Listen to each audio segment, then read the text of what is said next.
Back by popular demand, I'm going to be hosting another fantasy football contest this week. And of course, I'll be giving out cash prizes and an NFL jersey.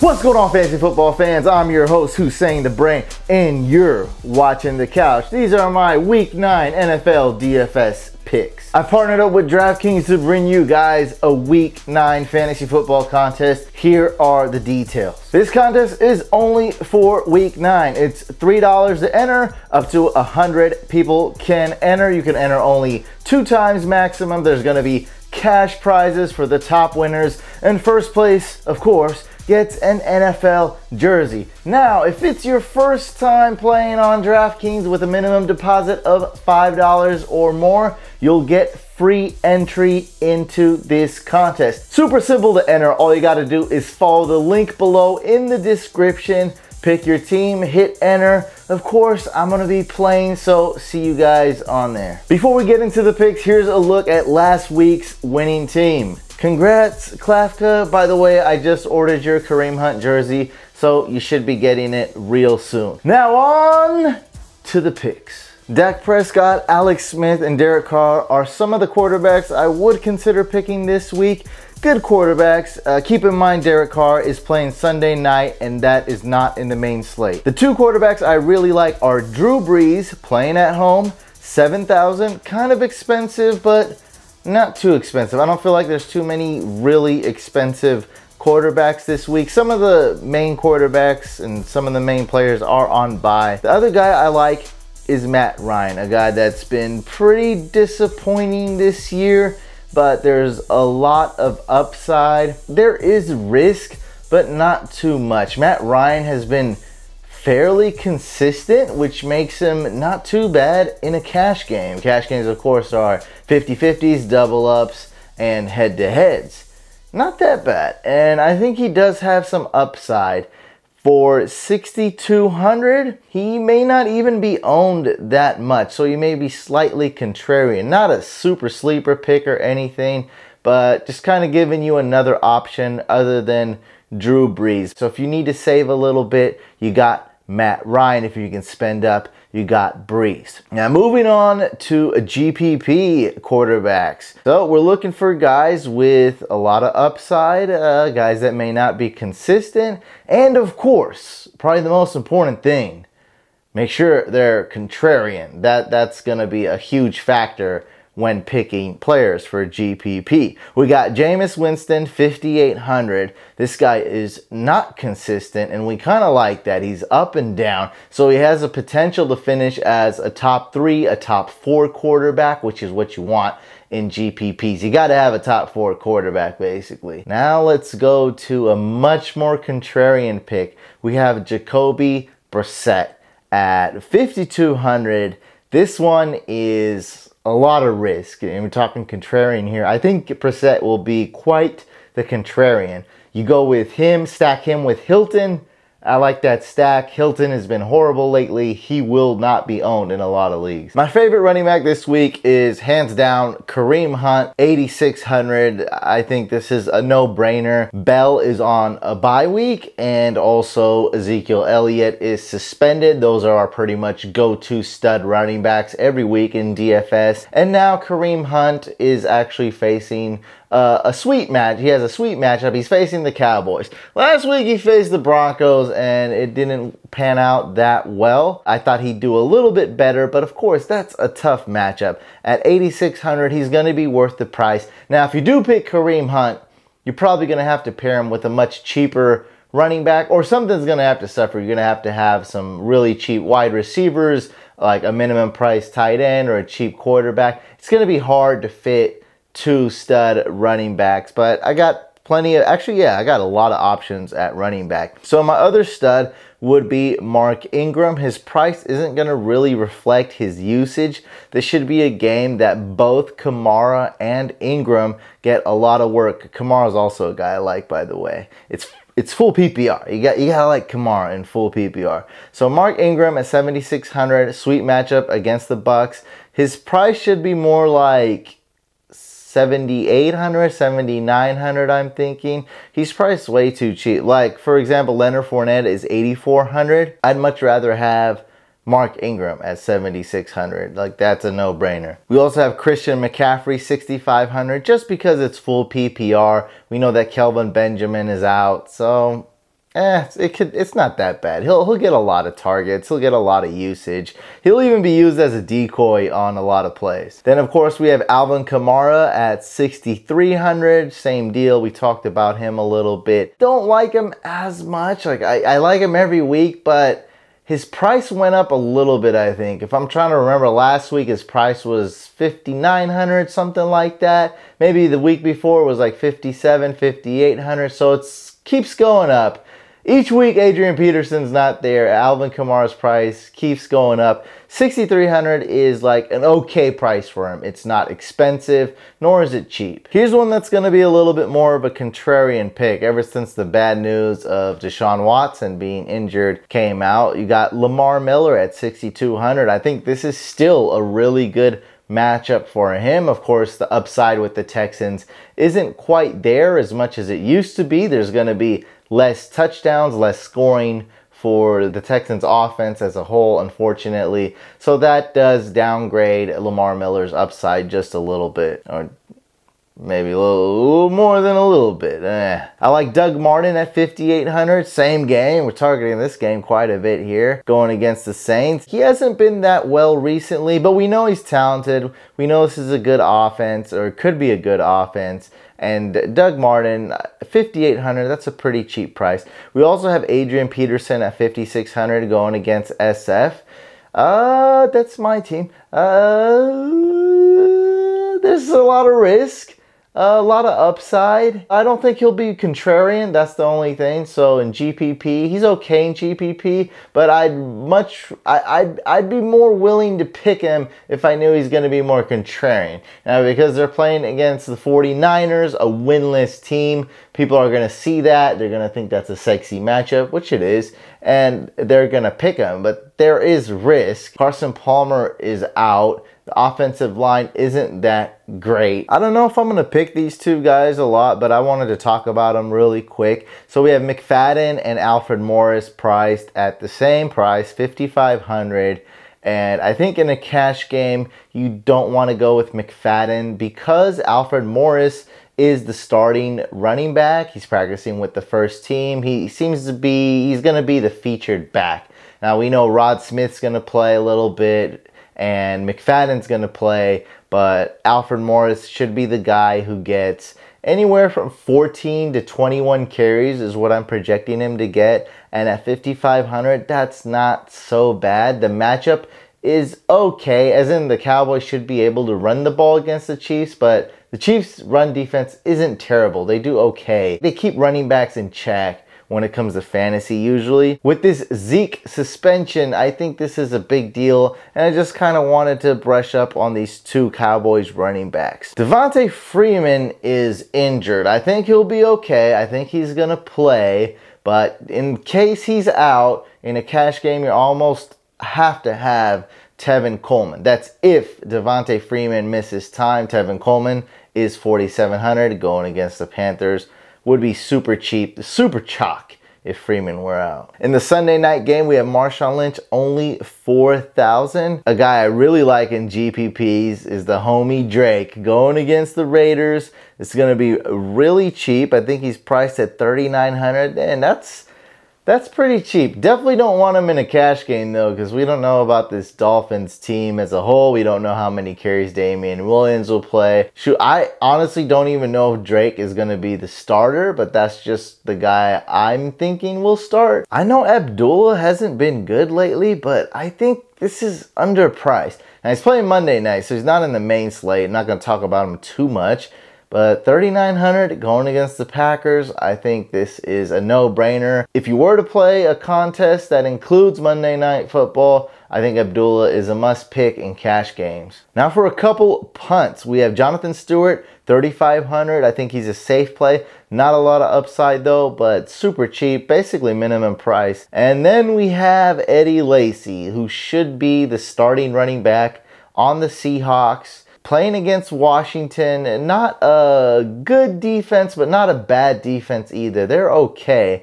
So there's not, like, Eddie Lacy has not been good. Like, we know the Seahawks run game is not good, but when you're looking at this price range, when you're looking at punts, I think Lacy is a great punt, other than Jonathan Stewart. But Lacy's priced way cheaper, only $3,200.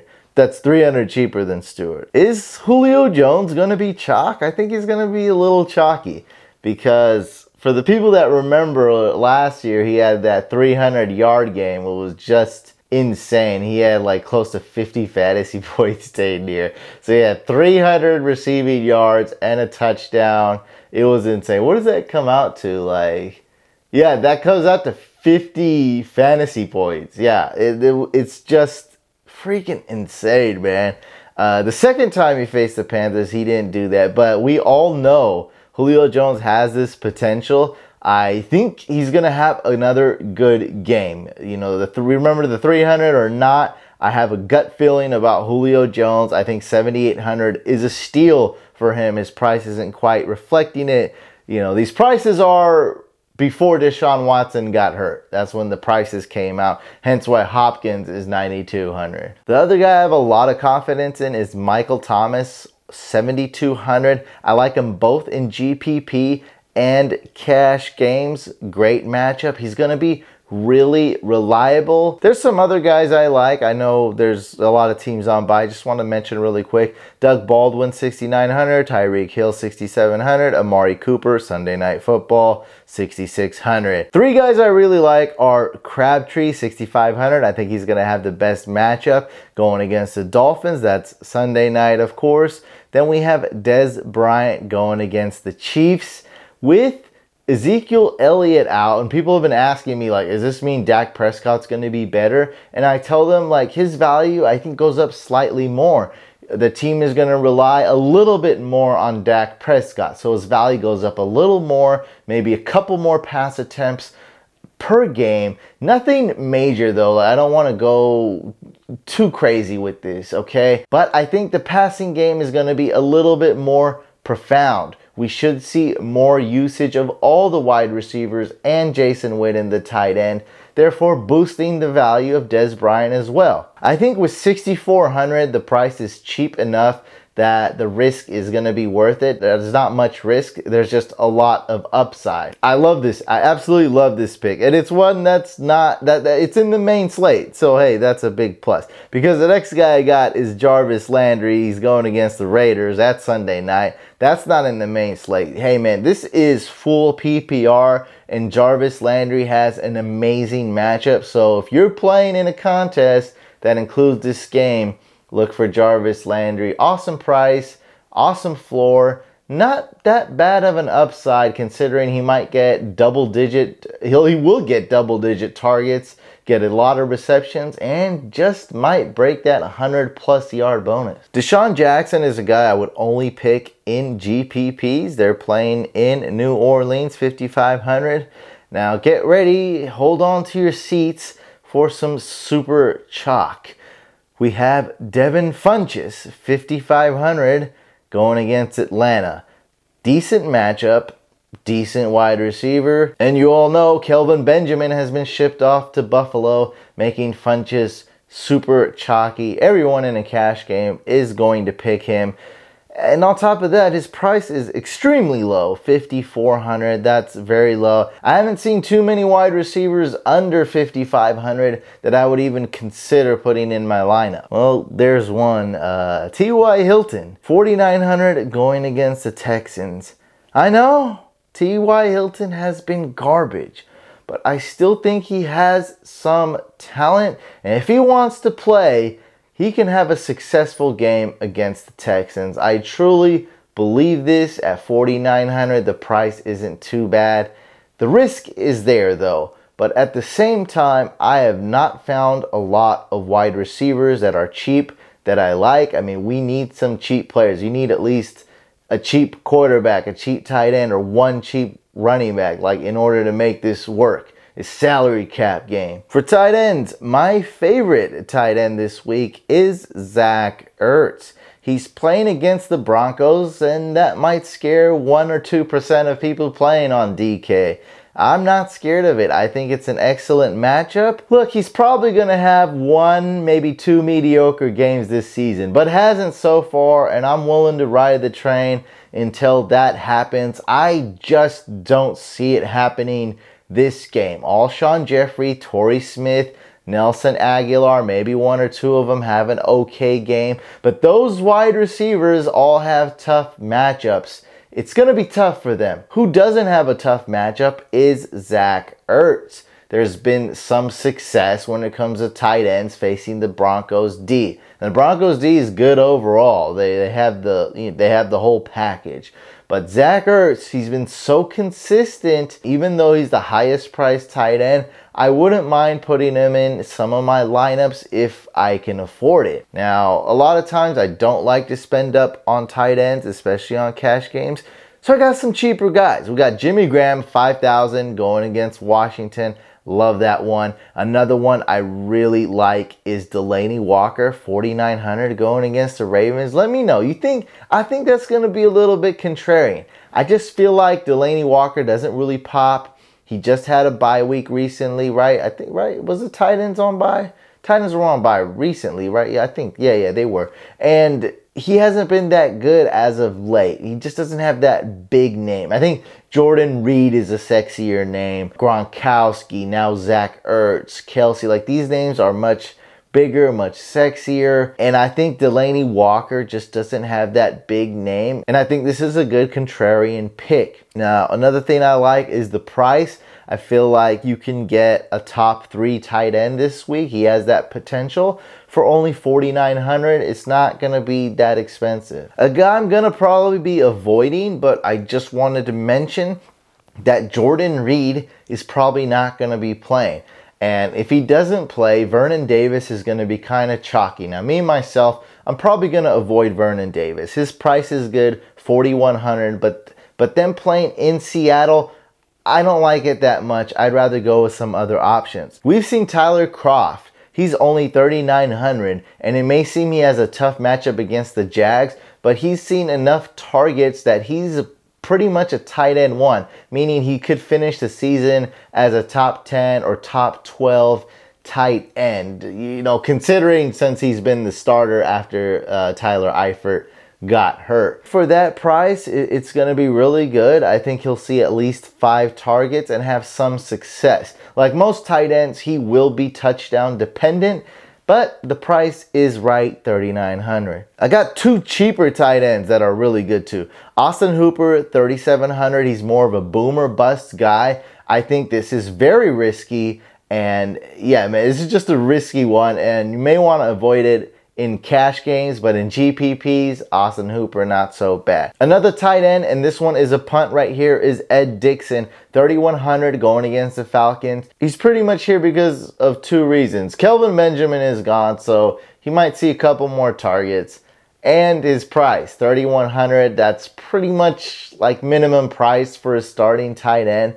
The problem is I don't think his matchup is that great. I think Keanu Neal may be covering him, and Ed Dickson isn't that good, but this is about opportunity, right? And if he gets 6 or 7 targets at 3,100, I think I'm going to take that. Look, 3,100, how much is that like? That's less than half of what Zach Ertz is. Just to put it in comparison, like I'd rather have Zach Ertz, but 6,800 Zach Ertz or 3,100 Ed Dickson. As you can tell, if you do pick Ed Dickson, you're going to be saving a lot. There are 4 defenses I like. That's the Cardinals D at 3,500 going against the Niners. Amazing. This is going to be a low scoring game. At least that's what it's slated to be. And the Cardinals should win this by a field goal. And man, I like it. I think this could be the best game the Cardinals defense has this year fantasy-wise.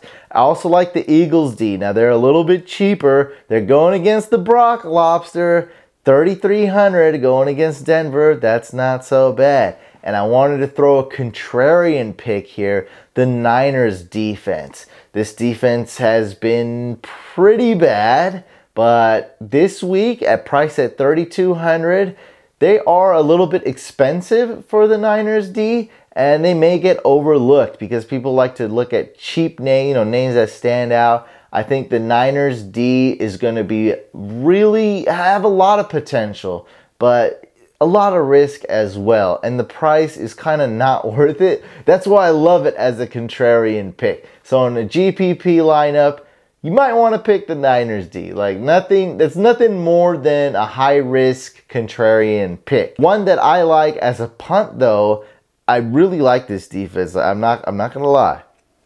I really like them.